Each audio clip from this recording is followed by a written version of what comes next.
Welcome to Yawdvybz TV. Before we start, remember to like, comment, subscribe, and share with a friend. Now on to the news. Two persons were killed in Westmoreland crash involving motorcycle and trailer. Two male bikers lost their lives after the motorcycle they were traveling on collided with a trailer truck on the Caveman Road in Westmoreland on Thursday afternoon. They have been identified as 28-year-old Calvin Palmer of Causeway District in Grange Hill and 30-year-old Adrian Tomlinson of Top Lincoln, also in Grange Hill in the parish. Preliminary reports from the police are that the accident took place about 12:20 p.m.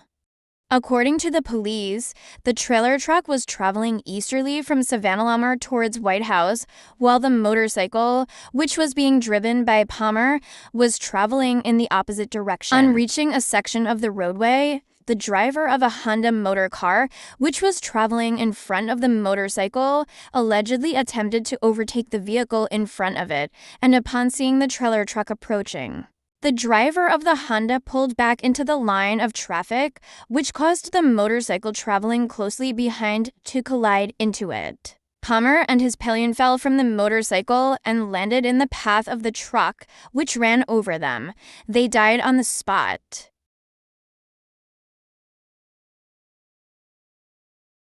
Gunmen shot and killed by police in downtown Kingston. 5 guns were also seized. Beresford Williams, superintendent of police for the Kingston Central Division, had this to say on the shooting. Beresford Williams, superintendent of police in charge, Kingston Central Division. It's early days still, and so we haven't gotten any specifics, but other than to say, we know the men were in the area to kill persons, and we believe that this is coming off the murder that occurred on Friday night last, and it was a retaliation for that murder that the men were in the area to reprise.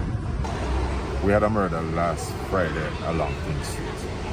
The man who was killed, from all our intelligence, is a member of the Taliban gang, and it was believed that the murder was carried out by a breakaway faction of the Taliban gang, a dispute that has been going on for over 2 years, resulting in the loss of several lives. So the incident last night, we think, from all the indications, that they came to reprise, men from the Taliban gang came to reprise that killing. Sometime after 1 o'clock, we had a team of officers in that location. It was after 1. Because of that particular murder last week, we were preparing ourselves for problems. And so in a bid to prevent violence, they were in this space.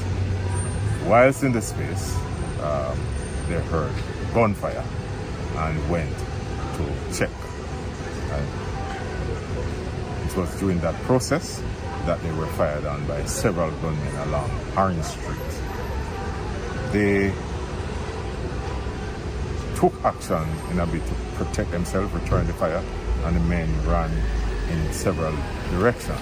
Mr. Williams said shortly after the police and gunmen exchanged gunfire, a white Toyota Isis motor vehicle drove out of an empty lot, and the gunmen, which were aboard, opened fire at the policemen once again. Shortly after, a white Isis drove out of a nearby empty lot with men aboard who opened fire at the police. The police returned the fire and pursued the men in a moving gun battle. The gunmen subsequently drove onto King Street, where the vehicle crashed in the vicinity of Charles Street. The men, numbering about 6, alighted from the vehicle and continued firing at the police, who returned fire. At the end of the exchange, 3 men were found suffering from gunshot wounds, all clutching firearms. The other men ran towards Orange Street. The vehicle was searched and 2 rifles were seized from the vehicle. With the assistance of other police teams, the area was searched for the other gunmen. During that search, a member of the team was shot and injured by a gunman.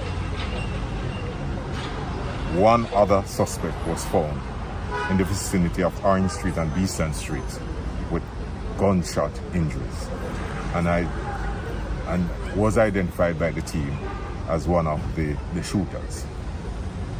All injured men were taken to the Kingston Public Hospital, where they were pronounced dead. During the exchange of gunfire, Mr. Williams said 1 policeman was hit, 4 gunmen died, and 1 escaped. The police officer was also taken to the hospital and treated for his injury. Based on the number of men who came out of the car, at least 6, we are accounting for 4, so at least 2 escaped. Defense concludes closing arguments in Collymore murder trial. The defense in the murder trial of Omar Collymore and his 3 co-defendants wrapped up their closing arguments on Thursday in the Supreme Court. The next phase of the trial will see Justice Leighton Pusey summing up the case on Monday, May 13th. Collymore is accused of killing his wife, businesswoman Simone Campbell Collymore, and her taxi driver, Winston Walters, on January 2, 2018.